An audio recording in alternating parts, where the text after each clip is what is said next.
אני רוצה לספר לכם על מישהי שחוותה דה-פרסונליזציה ודה-ריאליזציה אחרי שהיא ישנה.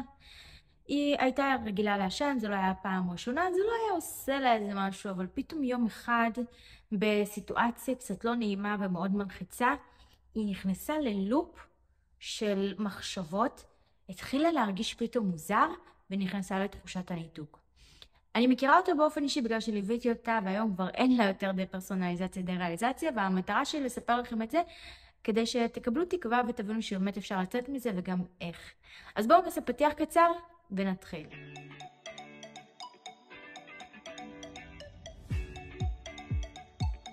שלום וברוכים השבים לערוץ היוטיוב שלי, אני בר הדדי ואני מאמנת להתמודדות עם חרדה, דיכאון, דה-פרסונליזציה ודה-ריאליזציה.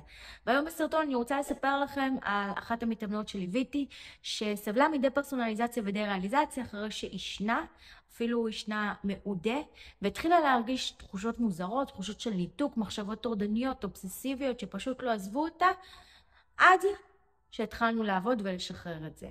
בתהליך איתה הדבר הראשון שעבדנו עליו זה בעצם לשחרר את המחשבות המפחידות.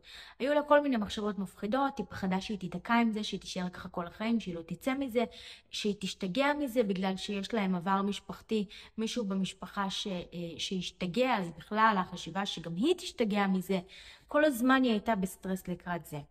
את החלק הראשון עבדנו ודיברנו, כל השיחות היה בעצם לפרק את הפחדים האלו. שתוך כדי כמובן נתתי לה תרגילים איך להוריד את החרדה, איך להוריד את סף הלחץ, צריך לעזור ככה להורמונים להשתחרר, אבל עצם זה בעצם לתת לה יד בטוחה ולהגיד לה הכל בסדר, את תצאי מזה, אני פה איתך ואנחנו נעשה את זה ביחד.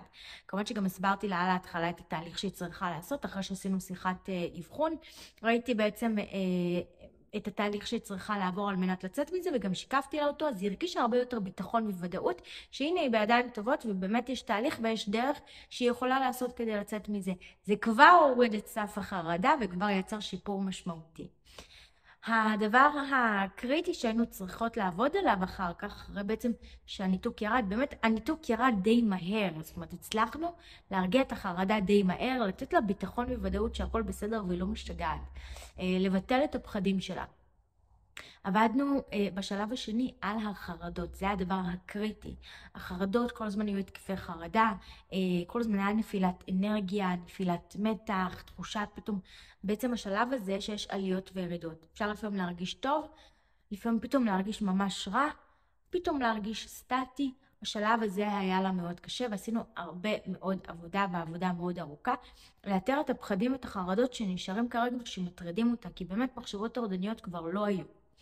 אבל גילינו שבחיים האישיים שלה יש משהו מאוד מלחיץ אותה בלי קשר, כל מיני תובנות בעצם שהיא הבינה בזמן הניתוק על החיים שלה, על הבחירות שלה, על הדרך חיים שלה ועל ככה כל מיני החלטות ובחירות שהיא לקחה בעבר, והיא פתאום לא הייתה שלמה איתן בגלל מה שהיא חוותה בזמן הניתוק, בגלל שהיא ראתה תובנות שהיא הבינה בזמן הניתוק.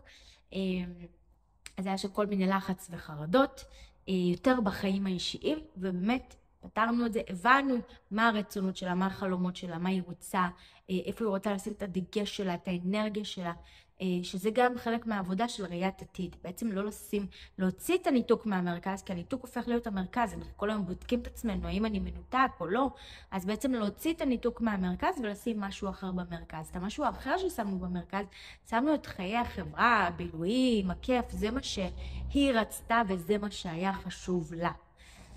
בנוסף, אז אנחנו רוצים בעצם לקבל חזרה את האומץ ואת הביטחון. אחד הפחדים שלה היו לטוס. מצד אחד היא רוצה לצאת וליהנות ולחוות ולחיות ולהיות, ומהצד השני היא מאוד חוששת מטיסה אפילו. פוחדת שהיא תקבל התקף חרדה, והטיסה תרגיש לא טוב, שיקרה משהו למטוס, כל הדברים האלה. עשינו עבודה על הפחד מהטיסה. עשינו עבודה על זה כך שהיא תטוס ותוכל ליהנות. למרות שיהיו חרדות, כי יהיו חרדות, בוודאי, היא מפחדת מזה, היא פוחדת שתהיה שם חרדה, אז פי כמה וכמה שכנראה תבוא חרדה. אני לא יכולה להבטיח שלא תבוא חרדה, אז אנחנו הולכות להתנהג כאילו כן, תבוא חרדה. אבל איך את תנצחי את החרדה הזאת? ואיך את תתגברי על החרדה הזאת? ואיך את תהני בטיול הזה? כי זה הדבר שחשוב וזה הדבר שמעניין. באמת עשינו תהליך לפני זה, והיא טסה, והיא נהנתה. פרצה פתאום את הגבול הזה פתאום היא הרגישה הרבה יותר חיה, כי באמת אחרי הניתוק, המצב הסטטי הזה גורם הרבה פעמים לאנשים כאילו ללכת על ביצים, להיזהר, להגיד אוקיי, אני לא אסתכן יותר מדי, אני לא אעשה יותר מדי דברים, כדי ככה, מרגישים שהם במצב רגיש והם לא רוצים לסכן את המצב הזה, שחלילה לא יחזור לי פתאום הניתוק ולא יקרה לי מה שקרה לי. אבל הקטע הוא שכשאנחנו מפוחדים, ושאנחנו הולכים עם פחד, ושאנחנו מתנהלים מתוך פחד, אנחנו בעצם מתנהלים במצב הישרדותי, ואנחנו בעצם נותנים לחרדה לנהל אותנו ולשלוט בנו. וזה לא טוב, ואז זה מה שמשאיר אותנו בזה שאנחנו לא חוזרים 100% למצב שלנו. אנחנו חייבים לקבל חזרה ביטחון, ודאות, שליטה, אומץ, יציבות. אנחנו צריכים את כל הדברים האלה, וכדי לקבל את כל הדברים האלה חזרה, אנחנו חייבים לעשות פעולות אקטיביות, כדי לצאת מהמסגרת, כדי לקבל חזרה את הביטחון, כדי להילחם בפחד ולנצח את הפחד. כי ברגע שהפחד נשאר בעצם רק במחשבות שלנו, נראה לנו גדול, הוא נראה לנו מסוכן, הוא נראה לנו ממש הדבר הכי מפחיד בעולם. ואז הפחד הזה, כשאנחנו פוגשים אותו במציאות, אנחנו רואים כמה הוא קטן, כמה הוא לא מפחיד, כמה הוא בסדר, כמה הוא לא כזה מאיים, ואני דווקא יכולה לפתור אותו. אנחנו רוצים בסופו של דבר להגיע לתחושה שלא משנה מה יקרה, אני יכולה לפתור כל בעיה שאני אתקל בה. זה המטרה, זה מה שאנחנו שואפים להגיע אליו. והדרך באמת להגיע זה דרך לעשות פעולות אקטיביות, כדי להתנסות בזה, לחוות את זה ולראות שאני יכולה לעשות את זה. וככה היא חזרה לחיים שלה, וחזרה לחיות חיים רגילים ונורמליים וטובים ומאושרים. אם הסרטון הזה עזר לכם, אז תעשו לייק כדי שהוא יעזור גם לעוד אנשים.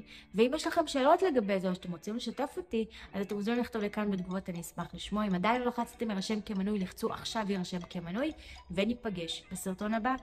ביי!